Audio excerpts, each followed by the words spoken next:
Welcome back, everyone, to our part 2 of Rise of the Tomb Raider video game book club. We'll get into things. I was just about to let everybody know. You'll be happy to know that we do not have 9 pages of notes today. We only have 5. There was recap last week. It's okay. There was recap. There was also more story. To be fair, it was like less than 5 minutes of recap. It was like 2 minutes of recap. Yeah, it was a lot. So this week will be a little faster. A lot of stuff happens in it. So let's just get to it, right? So when we left off last week, we stopped off on Alone Again. Mm-hmm. We had been separated from Jacob. We essentially ran from Trinity. We jumped in some cold water. We got in the cave, and Jacob's like, I gotta go back to my people. And Laura's like, oh, there's some undertones. I want to desecrate your sacred site. It's like, I really like you, but also to Christian's point, she's feeling it. No, I'm gonna steal your shit. I'm sorry. Still gonna steal your shit. I think you're kind of hot. My dad really wanted it, and it's really important to me. Yeah. So I'm so sorry that it's like the whole thing about your people, but my dad really liked it. Her British was really showing in that moment. Yeah, her colonizing was really showing. And I just, honestly, my favorite thing of that last playthrough is literally, Laura might as well have just been like, we're gonna pull a I want to say Declaration of Independence, that's not right. The Nicolas Cage movie, National Treasure. Declaration of Independence. Thank you. He was like, no, it's like, we're gonna pull a national treasure, right? Like, we have to steal it before Trinity does to save the world. It's like, but do you? Before you go with the story, has anybody else been noticing this weird thing she does with her neck when she talks? She's like, she keeps on doing this. I'm like, that's not how normal people show their head like this. I have not. I cannot stop seeing it. Like every time she's like, I'm just trying to say. I'm like, don't. Like, she's like, I'm just trying to say. I've chalked up a lot of the physics stuff in this to just like that early, like. But you can see some of it's like if not all of it, motion capture when they go into the cutscenes. So it's like I know that someone's that's there. What I mean, though, with little balls all over their fucking head, just going. So. I was going to talk about this later, but I think it makes more sense to talk about it now. So, sure. Obviously, I think Preston, you brought this up last week, but this was supposed to be Xbox's Uncharted, right? Before they started 100%. Making them multi-platform, the idea was that this was going to be the thing that was going to compete, right? Of course. So, which I totally agree with. I think the reason that something like Uncharted ends up being better off longer term is because Uncharted did not have any of the extra, let's call it, bloat that this game has, right? So Uncharted is more or less, it is just hallways. It's very a linear game. Yes, correct. Yes, you are on tracks and you are just, there might be little things off to the side that you can go look at, but for the most part, you are walking through set piece to set piece to set piece to set piece.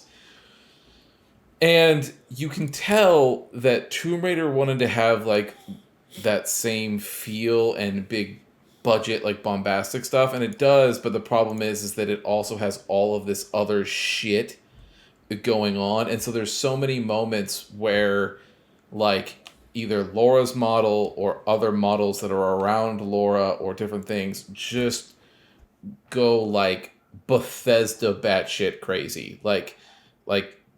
There's one today, or not today, but for this playthrough, because Alex gave us all of the DLC shit that's in this version of the game, it has the special DLC weapons that you can get from minute 1 that do 1 million damage and just take out every enemy in one shot, basically. Magnum's really good. It sure is, but I've been using the bow, the death something bow or whatever the fuck it's called. And it has this crazy, it's a compound bow that's got all sort, the strings going crazy on it, but it's this red string that goes around it. And she wears it, she always does or whatever. The problem is that because there's so many things going on, and then she is in the big winter coat outfit for most of this playthrough, I had a moment where it was going through, and the string sort of like detached from the bow and then shot off in a straight line.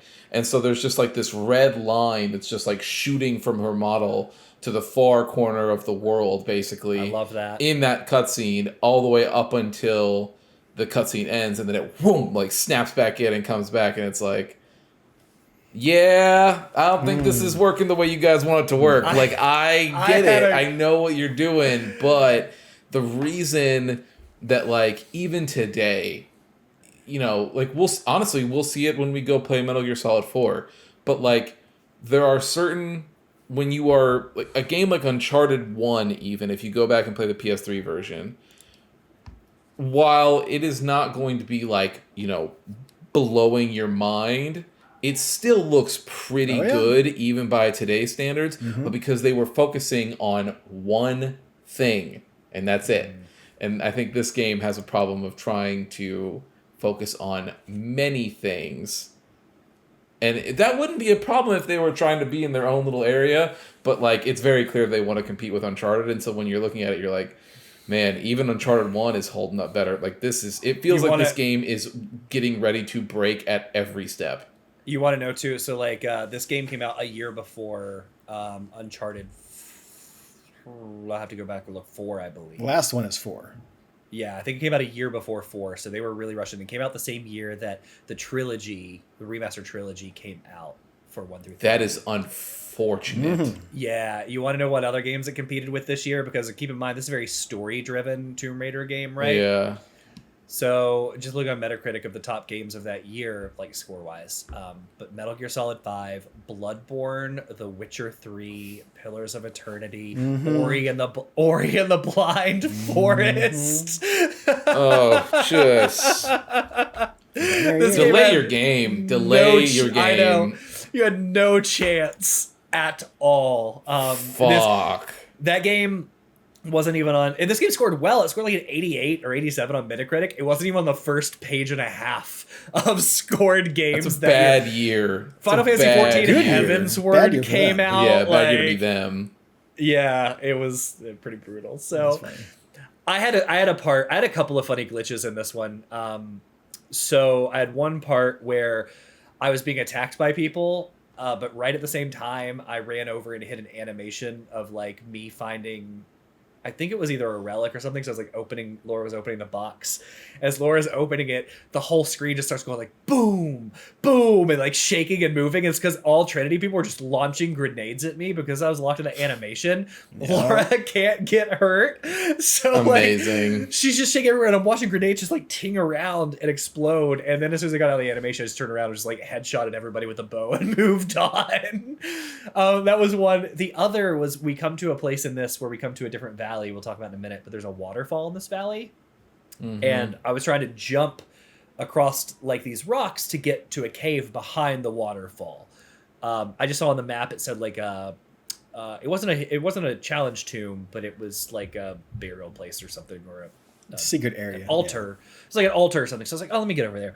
So I jumped on one of the rocks, but I was too high. I needed to go down, so I slid down the mountain, and Laura just got stuck halfway in the mountain. So her arms were out and her legs were out, and she was almost looked like she was sitting in an invisible chair, like an electric chair, just like straight out. In fact, if anybody has seen Superman, she looked like Mr. Terrific without the chair. Gotcha, right? Okay. Like that's incredible. Yeah. And she was just shaking, and she got stuck for a minute. So the whole time I jumped across these like rocks, she was just in that like animation, holding it, which was pretty awesome. So yeah, I did not know this game came out the same year as Bloodborne. Holy fuck! And The Witcher 3, yeah, yeah, that one's bad too. But yeah, so anyway, hey, so let's get into this. I'm not starting off with the story because the first thing I ran into as we joined is the second mission, right? So as soon as I started, you come right out of the cave, right into the second side mission, I should say. Okay. So came right out of the cave. We meet a new friend of Jacob, and this guy's injured, and he's like, hey, I need you to help me clear a cave so me and my people have somewhere to stay. You clear 6 to 7 I missed this guy. I talked to him. He's just like sitting right in front of a pole, right like there. injured, like, and hey, talks to you as you walk. And actually, Christian's like, "Fuck him! I got things to do, pal." I There's a know, homeless person straight on the up- side. Like, no, sir. No, thank you. Yeah, I know. I don't even remember seeing this person straight up. I do not He- remember. He's Literally, right there. the path you only have one path. Like there's a fence, A gate, and you yeah. walk through the gate, and like he's laying against, like he's sitting against the thing holding up the fence, right? Like he's just right there. There's I no must have way. just assumed he was dead. Yeah, He's as moving and yelling- talking to you. he's Yeah. like, sir, madam, please help. And Christian's like, I have no time for poors. Oh wait, I No can't time wait for to the tell you guys what poor. happened next if you think this one's good. No, I genuinely either I don't remember hearing anything or anything. I just walked straight. No one stopped me. The camera didn't move. Nothing. Oh no, you have to press a button to talk to him, but he's talking to you as you walk. He past him. is. He's. Oh, he's I was probably like, yeah, cool, thanks. He's, Yeah. he's I have blatantly no, injured. I don't have any change right now. Okay, side Blake- mission later. Blatantly injured and just being like, sir, please help. And just like, no time. Moving on. Don't have any change, sir. Sorry. So funny. So, in fact, I have stuff I need to buy with my gold. So can you give me the gold you're not Yeah. going to need when you die here in a minute? Pulls For this back mission- drawstring. For this mission, you go clear out a nearby cave. 6 to 7 wolves just keep coming, and once you kill them, they give you an upgrade, a pistol sight for an upgrade for your gun. And then moving forward, you will get more missions from that cave as like 3 or 4 people collect in there, and that's just this little base of like rebel operation. Right after Not that, for me.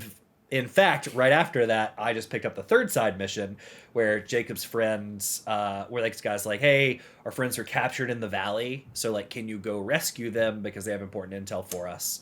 So I left the cave. You backtrack back to the prison where you find 2 of Jacob's companions. You free them. You earn 3,000 card credits and an achievement. Oh, I didn't open those. Okay, I'll do it next time. Because if you've done the 3 missions by this point, you get an achievement for completing 3 side missions. Fun. Oh, boy. Just can I give you guys a fun fact about achievements in this game? Sure. If you had to guess, so this game had I think 2 DLCs in the game that now on Steam, like they're all one achievement list. If you had to guess how many achievements this game had, like what would you guess would be an average number for a game like this? No, average number. Not, 58. 50. I was gonna say okay. 52. Yeah. Yeah. Try 143. No. I won't No. try 143. I will be trying none of them. They'll be got if I got them. 143. I wish I could give them back. 143 achievements. And the best part is, like, if anybody picked up this game that is like, say, a trophy hunter cared, like that's not right. Many of them still rely on the deactivated PvP or the co-op kind of like heisty type missions that Grand Theft Auto did. So like many of the achievements require those sort of things, and a game that's literally dead. Can I just say, I think it's so frustrating to me as somebody. I don't care about this, but I understand that a lot of people do. It is extremely frustrating that when you take your game offline, that you don't just automatically unlock those achievements for people that buy the game going forward. Or they just Like, delete, like they're just not there, right? Sure, I don't really care. However you want to handle it, right? If you just get rid of them and do that, then that's fine. But if you're gonna keep them, you should just should make it like auto-unlock. a immediate unlock. Yeah. As soon as somebody boots up the game for the first time, and then anything else they still have to Yeah. earn. You like, cannot. whatever the right way You is. cannot get the platinum trophy for Ghostbusters the video game now because some of those trophies were based off of high scores or like something in the multiplayer. Yeah. So that server's down. So you can't even do that now. I giggled to myself too when I was scrolling through the achievement list, because you have the normal achievements for like chapters. You have the bullshit ones, which you're going to have with 143 achievements of like kill 10 people by shooting them in the leg. Sure. Or with this weapon. Or blah, blah, blah. Why does that even need to exist? Right. So then you get through the whole list and just like, oh, do 10 of these like co-op side quests with this score, do so many of these multiplayer hit the ring. But then you get to the very bottom of the list and there's one, and it just made me giggle. Because you also have like complete the story and the difficulty. There's just one that's like hidden achievement. And you're like, word, you're going to take the time to list out 142 achievements. So and one of them dumb. you're just going to be like, hidden, play to figure it out, which is hilarious. I won't. should be able to. actually Should be able to see that, shouldn't you? They can unhide it. on PS5. No, it's not able to do that. On Yeah, Steam? no, not on Steam. Some of those on other consoles are just straight up like hidden. You got to Okay. figure it out Or look it up. Google it, look it, right? yeah. And I Matter of fact, I definitely will. did not care that much. I'll figure it out. So after doing the second side quest, I immediately ran into tomb number 2, the Ancient Cistern. When you complete the tomb, Laura finds an ancient manuscript on the Gifts of the Earth, and that gives you a skill that'll highlight resources automatically as you run near them. So instead of activating your survival instincts when you run around, your fucking map just glows yellow all the time. The only hidden ones are everywhere. story ones. Okay. So we must not have been So. there, yeah. So yeah, if you didn't like how much your stuff glowed when you activated survival instincts, now it just does it Don't automatically. get that when you turn one. it off. Yeah. So, did you already pass where somebody would have picked up the Baba Yaga DLC? Because I think you No, did. I'm getting there. I'm getting there. This is all the Okay. stuff. This is all the stuff in the starting, like all the stuff in the starting area before we even got to the main. So the fourth Okay. side mission came right after, and this is the order I did it, by the way, Christian. So I have like 2 more things. We'll get to the Baba Yaga. So the fourth side mission, you have to locate a. This is the one I was talking about. You have to locate and shoot a carrier pigeon from the enemy. Essentially, they're like, we have Right. pigeons, but they're getting distracted by something. When you shoot it, which is highlighted in green because that's something Laura's survival instincts can do, you return to Jacob with a note that shares enemy supply routes and more to help them prepare for an ambush. And you're rewarded with a shotgun choke that helps you shoot the shotgun faster. So I have this in my notes later. We get a shotgun. We off sure the store. do. If you think Laura was a killer without a shotgun, she turns into an absolute butcher as soon as she gets that shotgun. Oh, yeah? We'll get to that here in a little bit. Fourth side mission, that was that one. Challenge tomb number 3 came right after. This one was kind of cool. Voice of the gods. You run way up into the valley of the mountains, and at the end of the challenge tomb, and Preston, this was like a room. It was one room where you had essentially 2 bells off to the right, and you could see a little crevice you could walk through. Essentially, you had to lower one bell that allowed you to get some water in it, and it dislodged a second bell from the ice. That second bell crashed through the door, and that was the end. So like when you asked me how long these are, this was the one I was thinking of, where they're like a room, Yeah. 5 minutes. Find or that. less. Figure out the one puzzle. You're done. Yeah. Yeah. So Voice of the Gods, at the end of the challenge tomb, Laura finds a natural rock formation going up the entire mountain in the valley that looks like a huge organ, like with holes in it, and like the mountain looks like pipes. And she's like, "Oh, what a beautiful," literally a line. She was like, "Oh, this looks like a natural rock formation. It must be ancient." I'm like, Yeah. really? Natural. So anyway, Yeah. the wind is blowing through it. It's making a howling noise. She gets to the shrine at the end, and she finds a codex on healing. So now you get the skill that once per battle, any mortal wound won't kill you. You get like a health boost, and then it resets after every battle. We're playing on easy. I'm playing on easy, so I doubt that ever comes into play, but just in case. Well, Finally, the 5th side mission, you have to find intel at an old gulag for Jacob and the rebels. You return back to the one we've been to before. You return for your reward. You had to which run is- all the way. Okay, sorry. Go ahead. No, there's fast travel. There's fast travel in the game. yeah, you so can do don't base have to run. camps. Any campsite you Yeah. find, you can just whoop, flip right to it. Just teleport. You're rewarded with a rifle suppressor and 3,000 card credits. Woo! So, the next thing I came up against it unintentionally. So in this second area that opens up, I had some guys shooting at me, and I was like, please stop. I'm trying to do other stuff like side missions. Please stop shooting at me. So I shoot him in the head with an arrow, and I run over there, and this little thing just says disturbance at the old sawmill. So kill the Trinity soldiers, and then I look around and I see all this stuff. It's like, well, let's start cracking stuff open, cracking open lockers and whatnot, because you get resources out of it, right? I crack open a locker, and inside is a woman, and we meet Nadia. And Nadia gives us a mission where her grandfather is headed up the mountain to an area where supposedly an old witch Baba Yaga. lived. Nadia was chasing him when she was captured. She says before she was born, a witch killed her grandmother, and her grandfather always talked about revenge. So she asks us to take up the path up the veil and find him. I will pause here for a moment before I give you more information on this because I have a question. Yeah. So I come out of the main that main area there, and it I run down, and then I hear Jacob's thing, and he's like, hey, they got one of our people cornered at the sawmill. Like, can you go help them? And I paused and looked at the map, and the sawmill was directly to my left, and I was like, okay, whatever, I'm right here. So I just turn, and I use the crazy ass rifle that is in this DLC thing, smoke all 3 people, and then I walk over there, and there's little bloody footprints headed towards the locker, right? And so I walk up, and then Laura's like, oh, this person must be hiding in here. And so then, she yanks it open, the person's got a gun, and she's like, don't fucking come any closer to me. And Laura's like, I can tell your gun's not loaded, but also I'm not going to hurt you.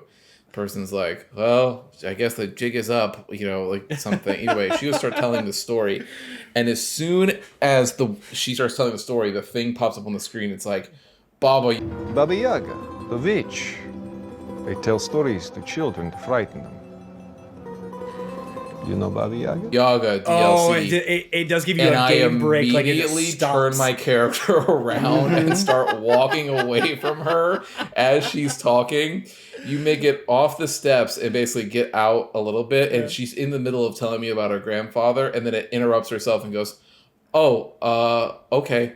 And then I just walk off. I didn't even know. I just figured it would give everything to you, and that was that. I didn't even know it would just stop it in the middle. She literally they go, okay, and then you just walk, and Laura runs away, and you could turn around and go talk to her.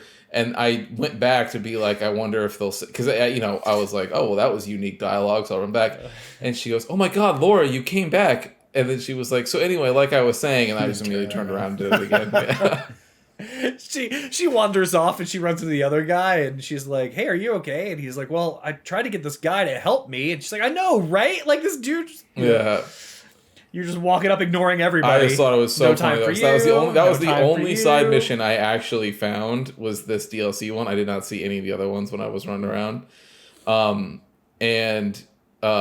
It was so, as soon as it popped up, it was like DLC. I was like, no. And I just turned around and kept walking. And she's in the middle my grandfather was running up a mountain or some shit. I was like, bye. I'm already not listening to you. Well, I'll give you a little bit about it. As much as I had a chance to do before I got into a forced cutscene that makes you move on, and I'll have to finish it later. But as you head back up to where the Voice of the Gods challenge tomb is, a new little side area opens up that when I was up there I could see. I was like, maybe there's something to get over there, but the game just, the jump and stuff was too far, wouldn't let you. Once you accept this, all of a sudden there's a rope fixture you can shoot at that allows you to swing across. So as you're walking over, Nadia just chimes in on your radio, and she's like, hey, I found one of these off a soldier that you killed. And we ask, what can she tell us about the Wicked Veil, which is where we're headed? And she says, well, that nobody really goes up there. One time the Soviets tried to set up a camp there, but the Baba Yaga drove everyone mad. Grandpa says she lives in a house that can walk with bird legs, and Laura asks if Nadia believes it, and Nadia says, I believe my grandfather. So clearly her and Laura are in the same spot where everybody is delusional. your family is crazy, and they're like, but I trust you though, right?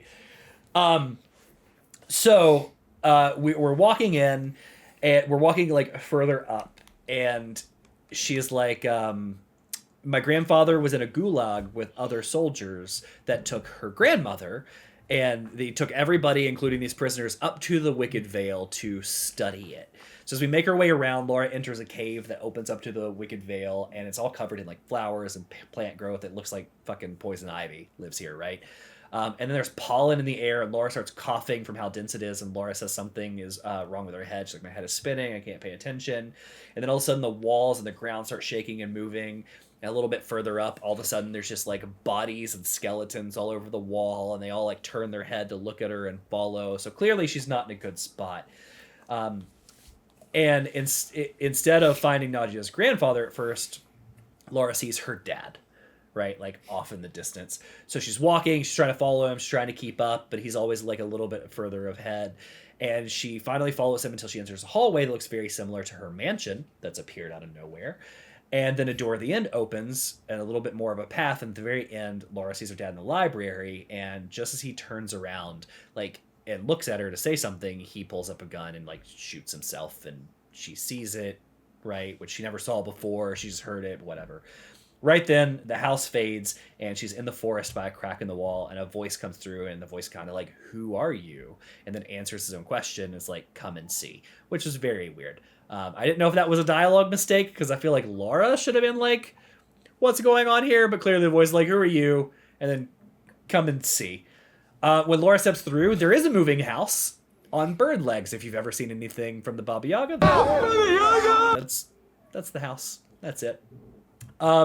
What looks like a witch on the porch of the house starts attacking with fireballs. So she just starts launching shit at you, and you find yourself in this big arena, and skeletal wolves come just like one after another, after another, after another. And after killing enough of them, the house bends down on its legs and it gets really close to you and starts throwing more fire. And in an animated like cutscene, instead of fighting back, Laura just turns and runs and jumps in a river to escape. She comes up, she finds herself in the old Soviet installation that they were using to study this area, along with clues as to what they were studying. And what we learn is they were trying to find out what was causing the hallucinations. So, like, the pollen and stuff was in the Veil. And they set this place up to kind of, like, mine. People started getting sick. So then they sent research teams up there to figure out, like, what a cure could be. And all the flowers and growth producing the pollen were causing it. And Nadia's grandmother was the botanist that went up there. Her grandfather was just somebody that was forced to work in the mines. And that's as much as you get of that. Because after I came out of that area, I was doing some other exploration and got caught in a cutscene that further progressed our regular story. So we will give you the conclusion to the DLC, TBD. Okay. There you go. But that's a fun little tickle. Little tickle tickle me. treat. Little tickle treat don't have you the got sense. there. So, right after challenge shoot number 4, the red mine, at the end, you earn something called Bright Eyes, which lets you see traps in the ground when you go into survival mode. So, if you weren't happy with just the gold stuff in survival mode, now you also have red shit that shows, like, breakable floors and, like, other things. So, Laura's living in a colorful world all of a sudden. Continuing It's just back... more CTE. Yeah, yes. Continuing back to the story. We go up through a Soviet base that is in the second area, and we have to fight through. And then we get to a burning tower where we meet Jacob. And all of a sudden we're in an abandoned mine shortcut. So we're up in this tower. We have to fight our way through. We meet back up with them. And they're like, how do we get out of here? They're like, let's go through this mine shortcut. It'll allow us to get to where we need to go, to where all of Jacob's people are, and it will allow us to avoid Trinity, right? Because we know they're in the mines, they're digging for stuff, but we need to get through the pass. So this abandoned mine shortcut has created tunnels that the Soviets had cut for digging through the mines, and toward the end, we have this cinematic escape scene because Trinity seems to see us, and while digging, the tunnel begins to collapse, because of course it does. Right? Jacob and Laura are separated, and Jacob, before we have to leave because he's like getting trapped, says, go find Sophia and tell her that Trinity is here. And as we make it a little bit further through here is where we are given our combat knife. If you guys got the combat knife, which I think you had to get out of this mine shortcut, you will be happy to know it really does nothing other than assist you in more collectibles. Cut some ropes, you stab some people with it, but also, like, if you're gonna go out in the wilderness and do all this hiking and all this bullshit, wouldn't you want a good old-fashioned, like, hardy combat knife or something like that to cut down things, to maybe chisel some wood into arrows if you need it, or who knows? What? But this seems like something you would want to carry with you if you go on these big, extravagant expeditions. I agree, first of all. In fact, I was really pissed when I went to like cut the first little like flag down for a collectible in the first area. It's like, you don't have this yet. Because my second thought was, well, but I have a pick at like the ice pick that I've been using for 2 games now to slice throats and all kinds of stuff. I was using it to like cut open animals and skin them. Like, what the hell? So It's clearly sharp enough. it is. So yes, to Preston, your point, you could it opens up more collectibles. Otherwise, you could stab people in the neck with it. But really, you could do the same killing with the pick, which we know. So Yeah.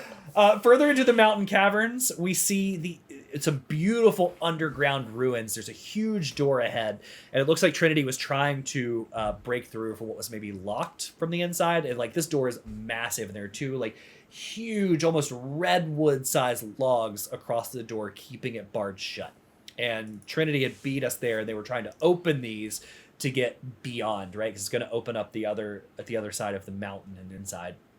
So this is where it wants us to go, and Laura decides, we'll help everybody out. We'll go ahead and open the door. So after doing some puzzling and opening the door, we're allowed to walk into a big hall where we see a huge statue of the immortal prophet. And the mosaics on the floor tell a story of the prophet and his followers settling in the valley and creating the great city of Katesh. And to protect the city and his people, because the prophet was being chased by Trinity and other stuff, he built an army of great warriors.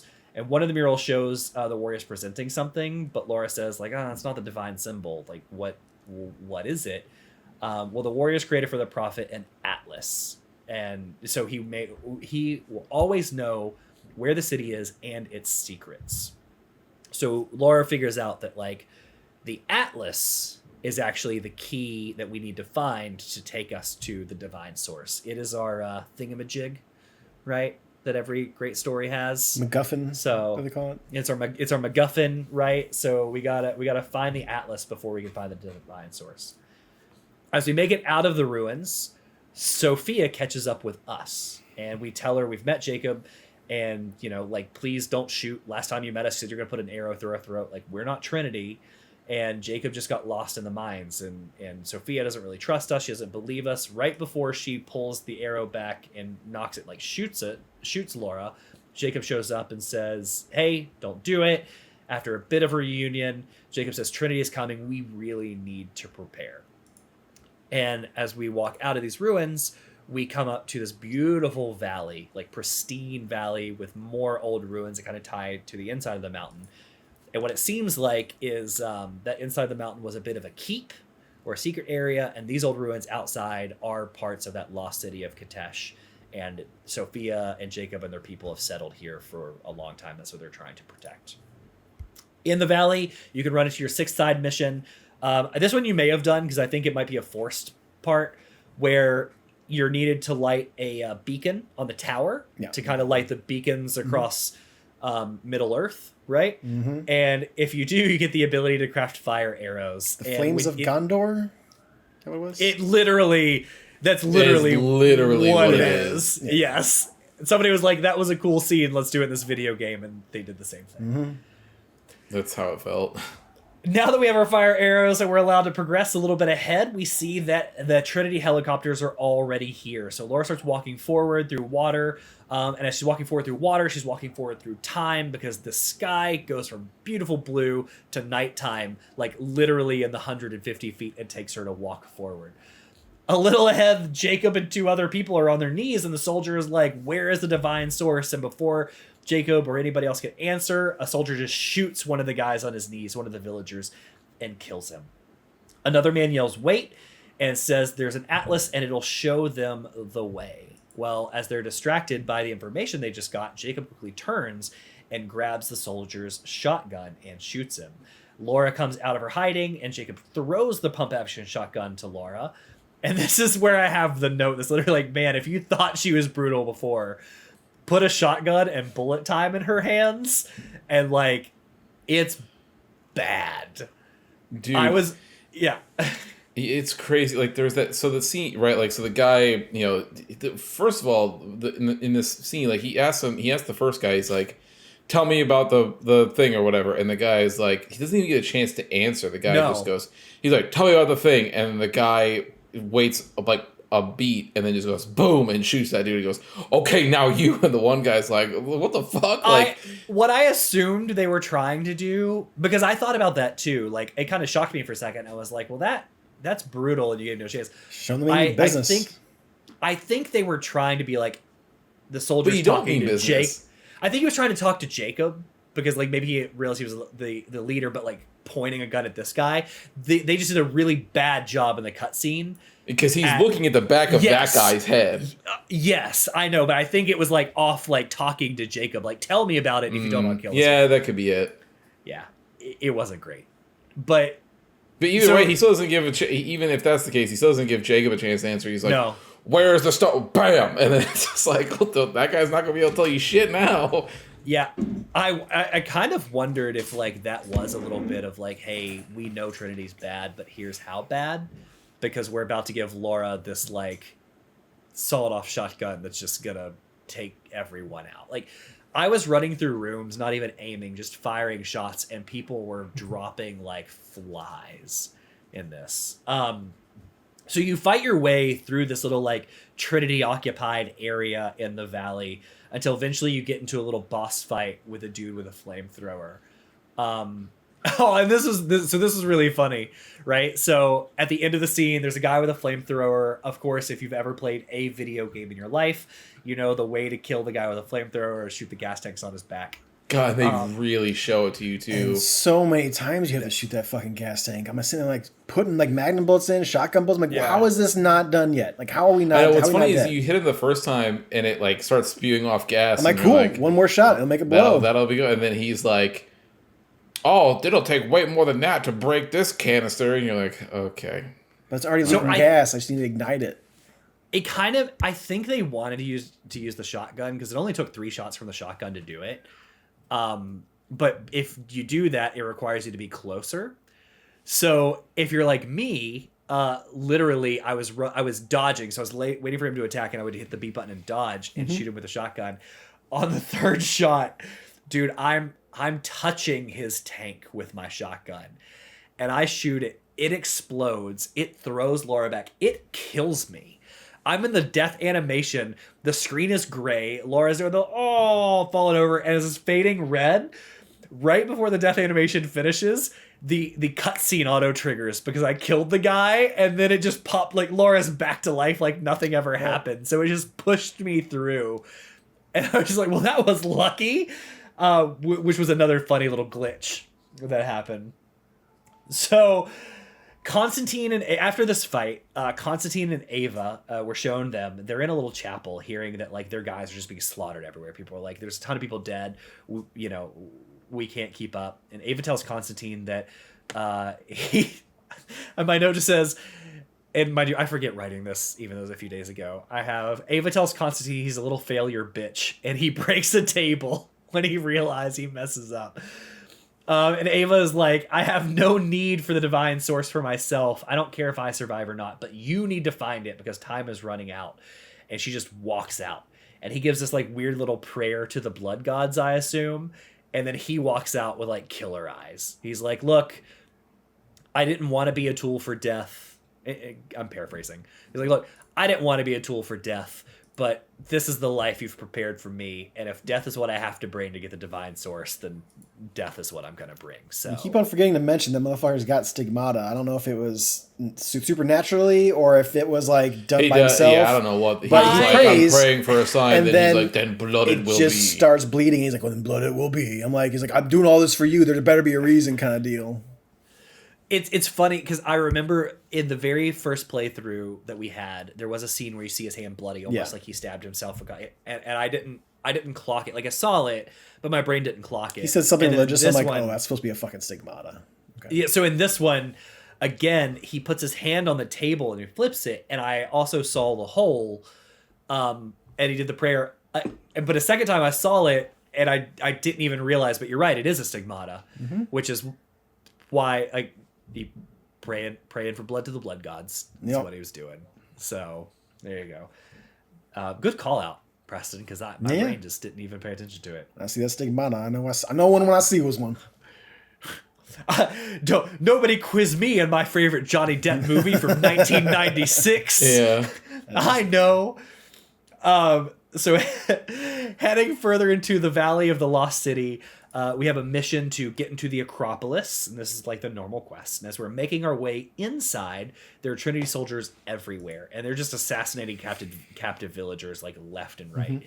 As we sneak ahead into a room, we find Sophia and a bunch of other people tied up, and we take some of the men out, we free them, and we help them find a way out of the camp. After saving Jacob and his people, we really walk out to survey the damage of like, okay, over this night of terror, like what's been done.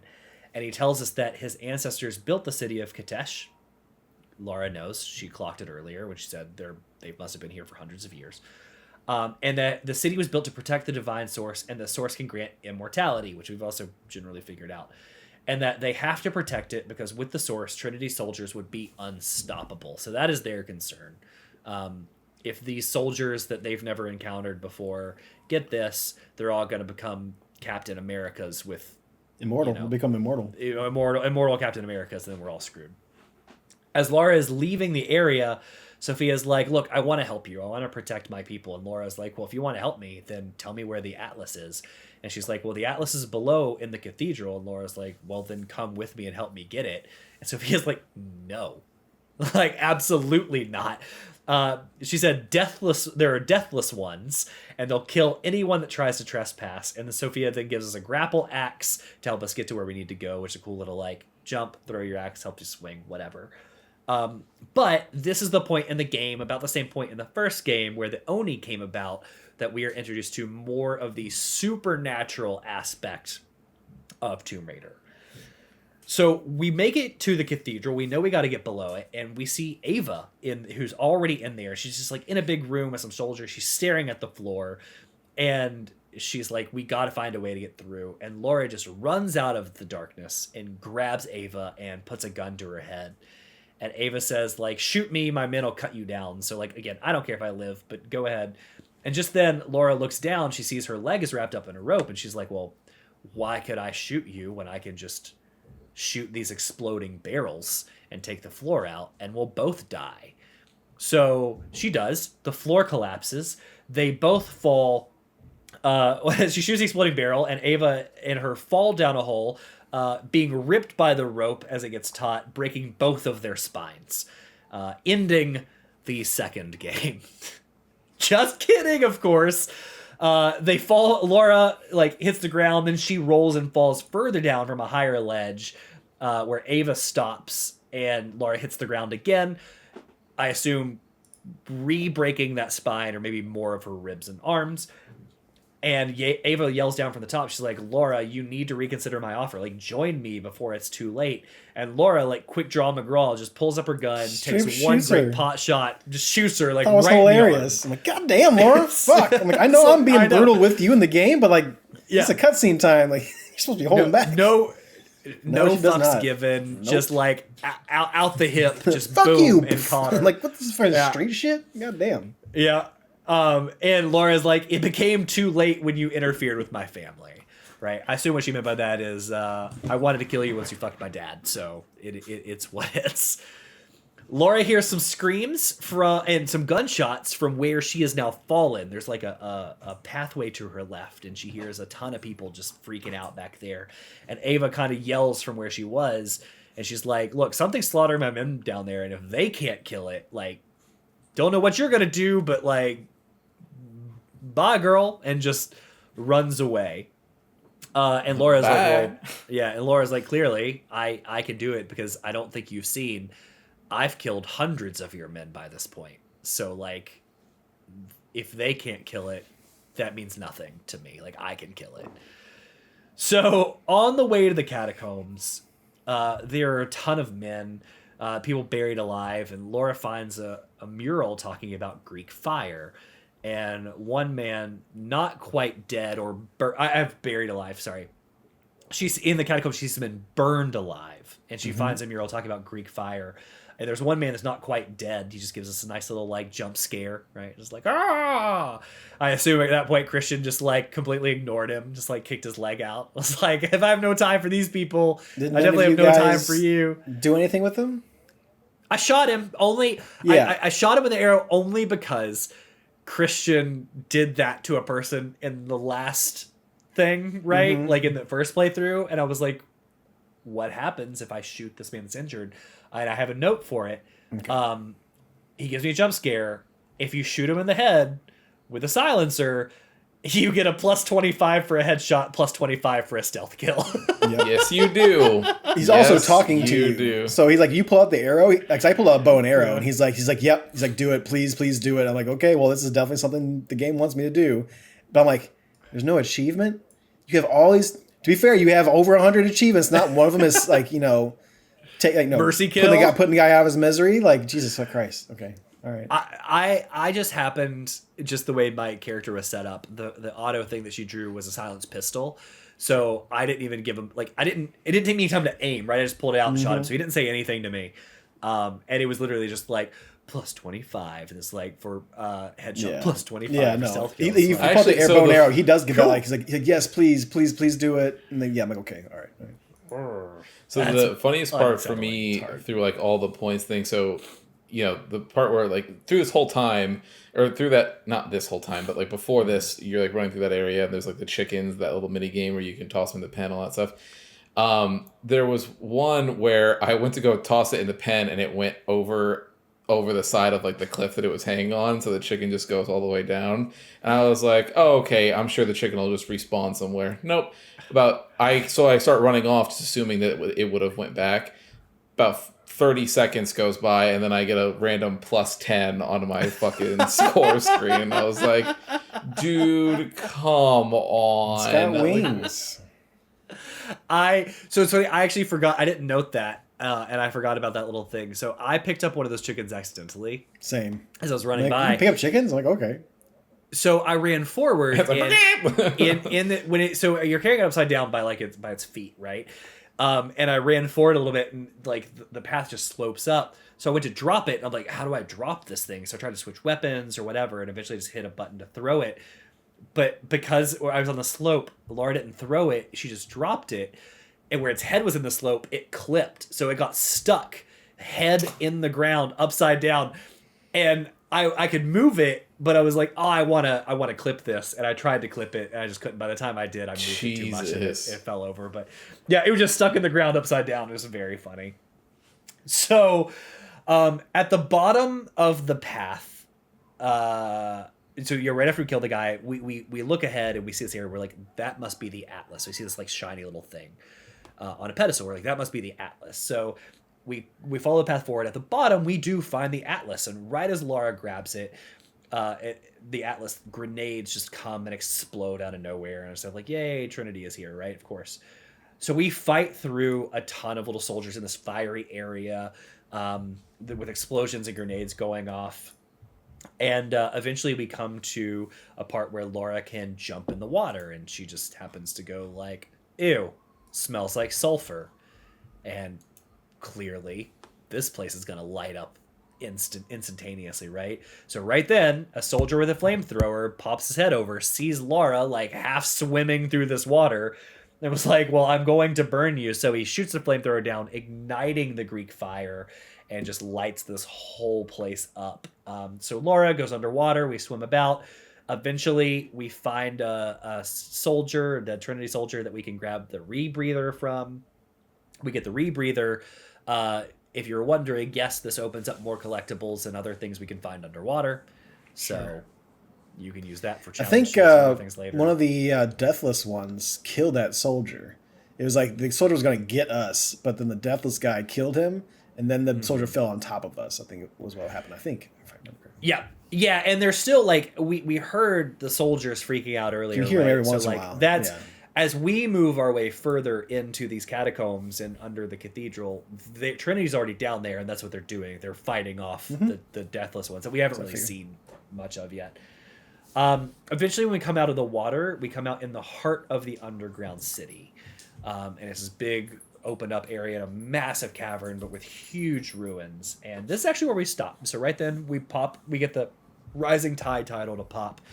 And this is the end of playthrough 2. So I moved a little bit forward because I wanted to get to the campfire because I was afraid that something was going to happen. I did too. So I went to the campfire, and you can see a little silhouette of something runs by at some point. So so I first went left before I saw the campfire over there because I was also I was like, there has to be one from here, and it was down a hallway, and I saw there was a scream with some fire and a silhouette as well down the hallway. So we're building up the tension next part, as to these deathless ones. So just to kind of recap, there were quite a few side missions here, a few challenge tombs, the beginning of the Baba Yaga DLC that I will finish and give you the rest of the story of the Baba Yaga thing.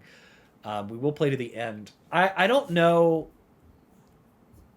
I will be okay. So as we talk about our thoughts here, I don't think I'm gonna do all the side missions because I'm just realizing it's fine. There's way more than I thought. I thought there would be like 10, and they just keep coming. And I'm like 6 or 7 already, and I was like, I don't care. I'll probably try and do the challenge tombs if I can, but I just don't care about these side missions. Get cool upgrades on those, but I just God bless. It's fine. God Especially bless. with this past week, I didn't have a whole lot of time to play it. I'm like, I'm just gonna go straight beeline it. I even thought about doing the Baba Yaga. I'm like, let's do Baba Yaga. So I'm like, I don't have time for this. No, we're good. Yeah, I'll let you know how long that one ends up being. So all the stuff that I did in that quick Baba Yaga playthrough was literally 25 minutes. Sure. I had the thought in my head of like, well, how long can this DLC really be? But I'm actually kind of scared to ask that question, so we'll find out. But anyway, your thoughts on our playthrough here? Sure. So, do you want to go, Preston? You're good. Okay, so I kind of just touched on it in the beginning, but it made itself more apparent as we kept playing through. But like there's too much in this game. It's too much. Everything is too much. There's too many side missions. There's too many, all these other, like, it really, like, this game would be so much better if it was just the story, and then as you were playing along, like, as you were going, there was right off the side of the beaten path, like, just, like, if objective is left, then there's a way to go right, and then you could go and do one of the optional tombs if you want it, like an optional thing, like, do the puzzle, find a thing, keep going. If that's really what you wanted to do. I understand the idea is that Laura is an explorer, and so they want you to feel like you're exploring, and all of that is well and good. It's just the problem is I don't think it actually works the way they want it to. Like, it does not come off like... Well, there's a sense of urgency with the story, too. Right. But it comes off like feeling like Laura might as well be the queen of, like, busy work. Like, it is like, right. I'm doing all these things, like, or I'm trying to, find this giant world-altering thing, or, what, all that stuff. And then you just have random people who are like, but can you get my chickens back in the fence, please? And you're like, what am I doing? Bigger like, fish to fry. What is... Siri, like, it's just... Yeah. I don't... nope, not you, Siri. But yeah, I don't know. It's just it just feels like it is so bloated and weighed down by its own stuff that it just constantly tries to stop me from playing the video game. Yeah. Is what it feels like to me. Yeah, it's a lot of bloats there. And to be fair, I'm ignoring all of it. I'm just kind of beelining it. You got the little highlight. Just said go in that direction. I do it. But like, one of the really cool parts was like scaling this giant mining structure. Like, before you get into the mine, like, you're doing this giant like platforming, and I love that shit. The entire time I'm doing it, that Baba Yaga fucking marker is staring at me in the face the entire time. Like, I'm pressing the buttons to see if I can find out, like, little boxes I can open up, stuff like that. But it's always red, like, just by a the red way, pillar. this giant purple fucking tower is going to be in the background. I'm like, it's too much. And then you got, like, I got the respirator. And it's like, here's this big fourth quarter of the screen, like, image of Laura with the respirators telling you that now you can breathe. I don't need to be told what a respirator is, okay? Like, it's fine if you want to put a little bit of text. Apparently you do, because it's called a rebreather in this game, so... Excuse me. A rebreather is sitting there just shouting at you, letting you know, and it's like, I don't need this. And it sits there for a while. I'm like, all of this is taking me, again, out of the game. Is my issue with part 1, 2 as well. It's like, I'm enjoying what I'm doing, but there's so much of this shit that's just taking you out. The combat started getting a little more intense for me. So I started dying a little bit more. The flame guy was like the first one, because if you get stuck like in a corner or something like that, you're fucking gone. I don't think I'll have to double check. I don't think I'm playing on easy. I think I just played on the base level of it. I can't remember if I went on easy or not. But I was getting hosed by that flame guy really quickly. And the fact that like I hit his tank, gas is coming out of it. I shoot it more times and it's not igniting the gas that's coming out of that tank. Like, have it dent it, and then him be like, oh, you gotta do a little bit more, but don't show the gas coming out of it, because that's not how that shit works. But yeah, I mean, the story itself is, I don't want to say good. It's fine. It's not bad. I'm enjoying what I'm having of it. But it's going awfully fast. And I know that they have a bunch of side stuff that you could probably get more info about Jacob and the people in the fucking town or whatever. But I don't think that's going to do enough for me. As far as like turning this story into a really good story going forward. I'm sure I'll like the mystical stuff at the end. Like I mentioned before, big Uncharted fan. This is kind of following the steps of those. It's, paint by numbers. Just put Laura in it instead of fucking Nathan. And then, yeah, you get the shotgun, going through some of that. Some of these big group battles are really kind of getting to me, because it's like there's so many of them that are coming at you. And like some games just like, everyone has fucking grenades, so every fucking couple of seconds, one of them's going to throw a grenade at you, so that way you're not just sitting there behind cover the entire time. I'm like, oh, now, right, Jesus. Let me ask you a question, because there's only been 2. The shotgun, the one that starts with the shotgun, ends with the flamethrower guy, and then in the fiery pillar, catacombs, all the others, call it. All the others, if you want, you can approach stealthily. Are you trying? Trying is keyword. Stealth? We all know how Preston does this. We try stealthily. He fucks something up. Everyone's going, "Oh, there's somebody there!" And I just start fighting. I thought I would ask. I'm not gonna let myself die and then reach. I've tried it a couple times, right? Like there was one to where I can't remember what's that, but essentially there's a big fire. There's a little cabin right next to them. I think it's like right after you get the shotgun. It was the outside area. There's one dude looking straight forward. There's one dude like, okay, let's throw a can over here. Let's try to get over there. And I get like halfway through it, and then I don't notice one guy looking at me, or somebody sees me choke out the other dude. I'm like, fuck, let's just do this. And I end up dying on that one multiple times. What I end up doing is getting past them far enough, and then I am like back to the wall in a corner of this like decrepit barn, and just waiting for people to come by. As soon as one comes by, shoot, shoot, shoot, dead. Shoot, shoot, shoot. And they're all like trying to kind of like slowly get past me. I'm like, dude, I can see you. I'm just going to do headshots for all day. And that's how I got through that one. Just the way I approached that one. So all of those areas are connected some way by roofs or trees. Mm-hmm. So I got on the first roof that was overlooking the campfire. And I mean, a headshot with an arrow is a stealth kill. Yeah, and I have unless somebody's watching them because they're highlighted red, because if they see them die, then they see you. Right. But if you do it yellow, then you're fine. Yeah. And I have the skill where it's like stealth kills don't alert nearby enemies. Oh, So I just legitimately like sat up on a roof, and it was like, oh, you 3 guys over on your porch, bang. Yeah. Like, yeah, with the bow. Yeah, it would be nice. There was one to where it was like I was getting frustrated. I think it was right after the shotgun guy. There's a couple of those, and I'm like, fuck this. Let's just run. Let's just see how far I can get. And most of the time they kill me before I get to there. But one of them, I got to a window, and I'm like, okay, let's jump out the window. And the cutscene starts. And as the cutscene, she's like sneaking up to the next group of guys. But you hear in the background just the dudes unloading their guns in the background. Like, bro, we're just over there. Blah, blah, blah, blah. And like, she's just stealthily sneaking up on the next guys. I thought that was kind of funny. And then the last section in the catacombs area, again, very hard section, like right towards the end. It's dudes are falling down SWAT style in the cave. You can't get past the door. Then they bust open the door. I'm saying like, I can't fucking get these guys. Like, what the shit? And I'm like, finally, like, you know what? Fuck this. Let's try this out. Molotov cocktail. They bust open the door. Wait for 2 to walk in. Throw the Molotov cocktail at them. And just destroys every single one of those guys. I think 1 or 2 even like walked through the fire, ended up being on fire. I may have had to shoot 1 or 2. But like the 5 or 6 or 7 guys that were coming out of that doorway, all just taken down by Molotov. I'm like, good fucking grief. I kept on multiple times trying to fight this like battle, this whatever you want to call it, and I just couldn't fucking do it. Don't forget, you can craft explosive arrows on the fly, and those do a ton of damage too. I've been trying to do that. I don't know if like I don't have the proper materials or what, but it's like press the bumper button like when like you have your arrow bow and arrow, and it's just she keeps on doing this and then like not doing anything.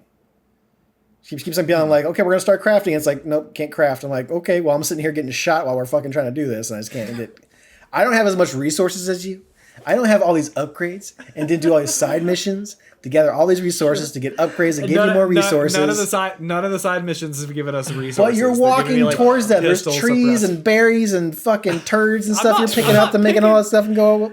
Yeah. I'm not picking every one of. Okay. Anyway. Either way, I'm not getting as much. All right. Yeah, for combat, for me, it has not been like that. For combat, I like most of them have been stealthy, and then like for the bigger combat sections where people are like constantly flooding in, I will usually start that encounter by either like throwing a grenade or a Molotov to like kill most of the. I don't think I've used a grenade in this entire game. And then you can also craft anytime you pick up a can, you just craft that on the fly too. I picked up cans. I don't know how to do that. I don't know how to do the Molotov thing to where you pick up a bottle, you press the right bumper, it makes a little flame thingy. The can's the same. The grenade's the same thing. Yeah, okay. We need like a rewind to earlier when Preston was like, I do not need a tutorial every single time that something new happens, like this fucking rebreather, and they got to like, I don't know how to craft shit. I don't know. It doesn't. I've done it for the Molotov. I just didn't realize that you do that with cans. Is this two games in a row now? Even with Metal Gear Solid, it's the same button. It's 2 games in a row now that Preston has decided to turn into me and skip tutorials and cutscenes. So like I'm over here doing things the right way. Skipping them, I see them. It's just not staying. I will say, that is something. The same way that you will come to Preston and I and be like, this story thing just makes no fucking sense, and then Preston and I are like, well, did you see that? Oh, no, I didn't see this. And it was like, oh, okay, because you probably skipped it. I was pressed to say that where anytime that there is a mechanic thing, we're like, well, you just do this. Preston's like, I don't know. That never happened for me. I don't know. I'm not saying the tutorial never came my way. I'm just saying that I didn't notice it. Or if it saw it, I was getting pissed off because they're showing me fucking gobs of tutorials. Or I saw it and completely forgot about it by the time I wanted to use it again. I did not notice it as my favorites. Yeah, so it's like, but I'll like usually kill it, and then like that one that's like in the middle there, or the one combat section in the middle there when you're like, before the catacombs area where there's like people like rappelling down like in that like the Greek structure or whatever it is. They're like rappelling down. I got it to the point where everybody in the room was already dead before the first person rappelled down, and so then the dude on the left would rappel down, and then I would headshot him, and the person on the right would rappel down, and there's like some warehouse I was doing that too as well. Like Magnum, one drops, boom, one drops, boom. Yeah, I was like, bang, keep coming, bang, boys, bang, keep coming. Bang, I got more bang. bullets. I was like, y'all want to keep coming down, man? I got bullets for days. This is the safest thing for you to do, but okay. Yeah, they just keep doing it. You just see the bodies as they come down, yeah.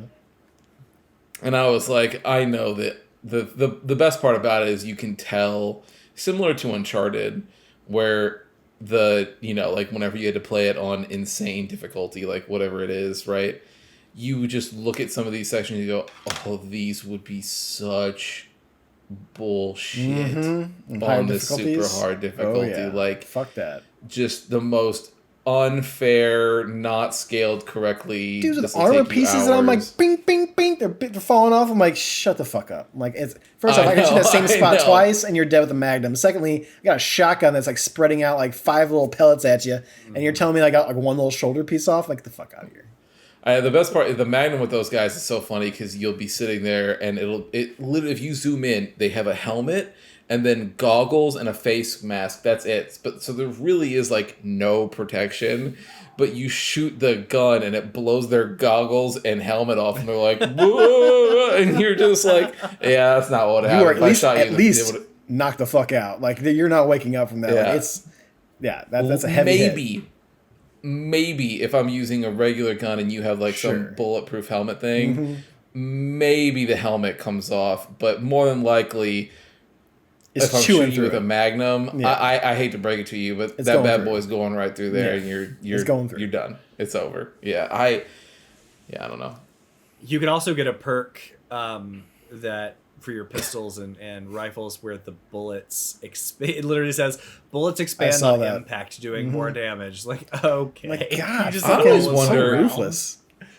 I always wonder in games like these, like I genuinely do not get this because I think Uncharted has the same thing, but like they always felt like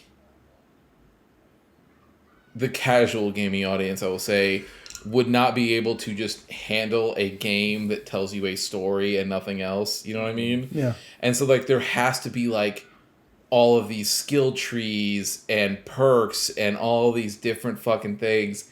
And it's just like I do not like every single time that pops up when we sit at a camp and it's like Laura's got 5 skill points. I'm like, this is so out of place in this game. Number go up. I get that. I feel you. I understand how that makes you feel good.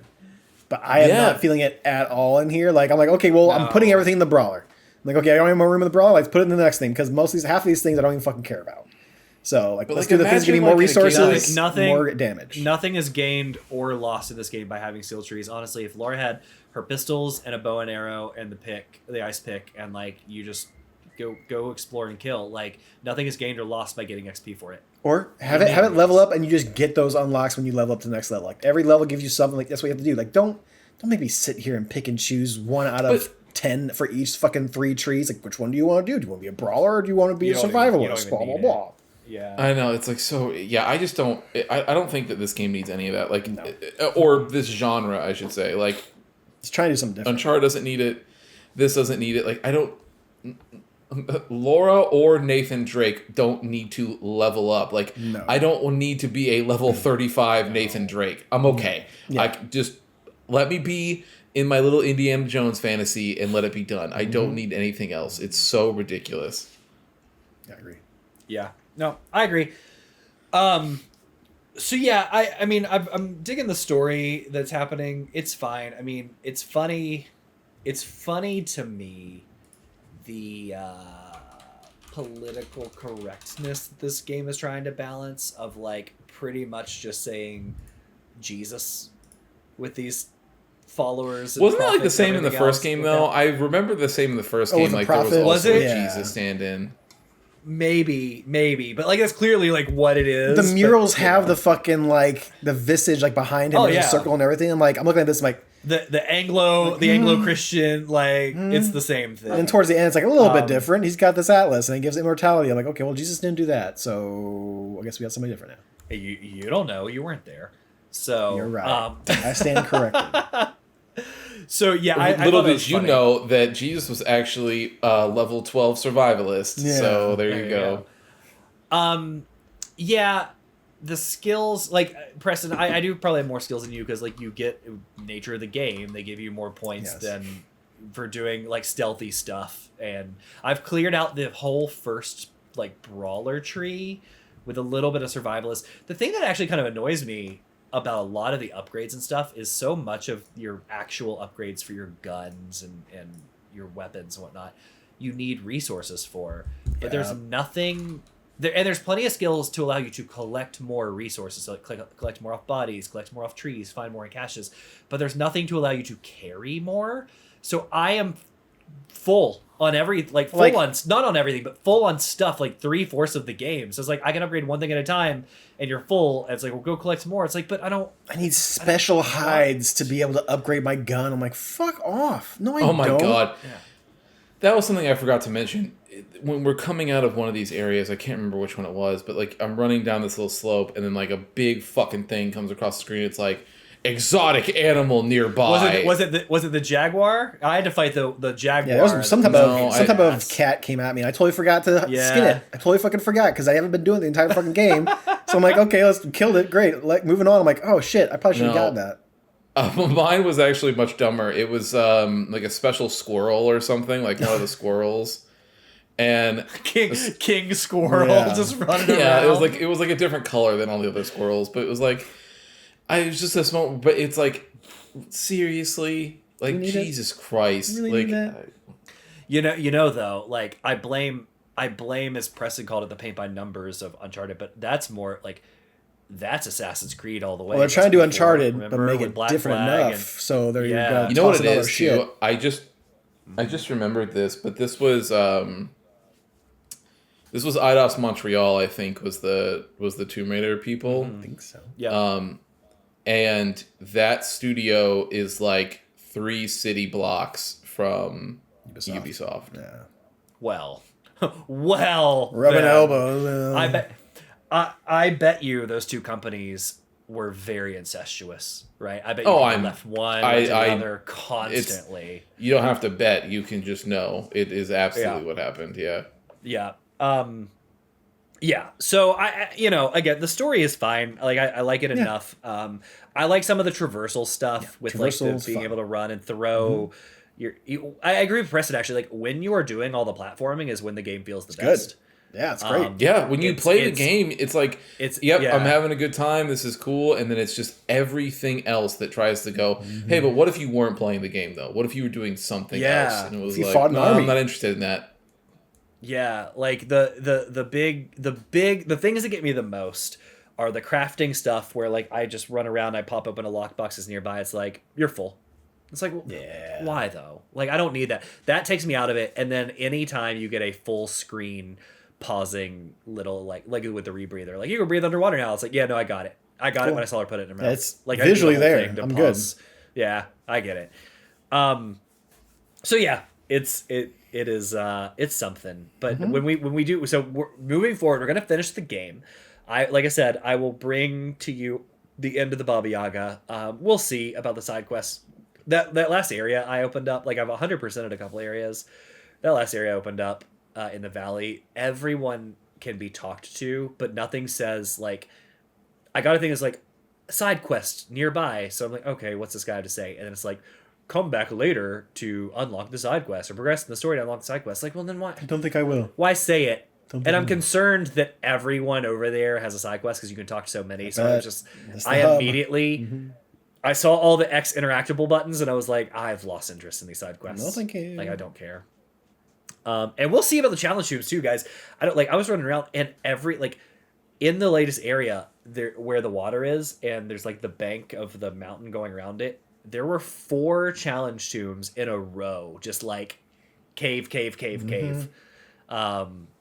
I don't know how many this game has, so we'll look at that too. If it's 10 or less, I've already done 4, so I will do the rest of them. If it's more than 10, we'll see. Yeah. So anyway.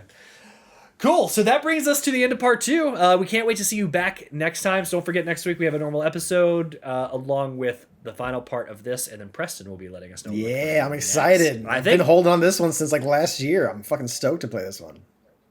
All right. Okay. All right. Yeah, I think Preston's the only one that we haven't known what's coming for a while. Yeah, so.